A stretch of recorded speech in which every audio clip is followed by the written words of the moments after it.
வெளியூர் பயணமா ரிசர்வேஷன் கிடைக்கலையா? படிக்கட்டு ஏறி இறங்க ரொம்ப சிரமமா இருக்கா? டிராப் டாக்ஸி புக் பண்ணுங்க. ஒரு வழி கட்டணம் மட்டுமே. டிராப் டாக்ஸி எங்கும் எப்போதும். தமிழக அரசின் உயரிய விருதான தகைசால் விருதின் இன்றைய தமிழக அரசியலின் ஒரு ஆச்சரியம் 101 வயதை கடந்து இன்றைக்கு நம்மை விட்டு மறைந்திருக்கின்றார்.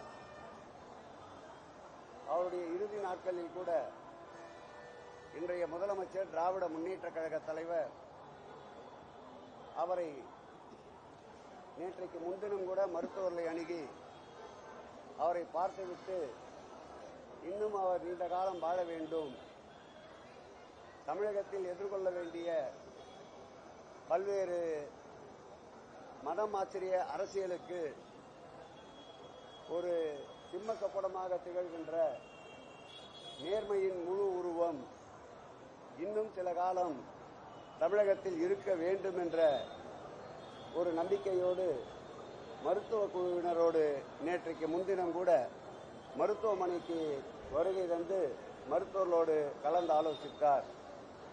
அரசியலிலே பல்வேறு தலைவர்களை கண்டிருப்போம். தன்னுடைய வாழ்நாளில் அதிக நாட்கள் சிறைச்சாலையிலே அதிக நாட்கள் கழித்த ஒரு மூத்த தலைவர் உண்டென்றால் அது மறைந்த தோழர் நல்லக்கண்ணு அவர்களை சாரும். அவருடைய கொள்கைகள் நாட்டிலே மதவாதத்திற்கும் இனவாதத்திற்கும் பிளவு சக்திகளுக்கும் இடமில்லை என்பதை அவர் மறைந்த இத்தருணத்தில் அவர் உயர்த்தி பிடித்த அந்த தியாக தீபத்தை கம்யூனிஸ்ட் இயக்க தோழர்களும் இன்றைக்கு மாண்புமிகு தமிழக முதல்வர் தலைமையில் அமைந்திருக்கின்ற இந்த கூட்டணியும் உயர்த்தி பிடிக்கும். அவர் நினைவு என்றென்றும் தமிழகத்தில் நீக்கமற நிறைந்திருக்கும். அவர் புகழ் எந்நாளும் இந்த தமிழ் மண்ணில் பட்டொலி வீசி பறந்து கொண்டிருக்கும்.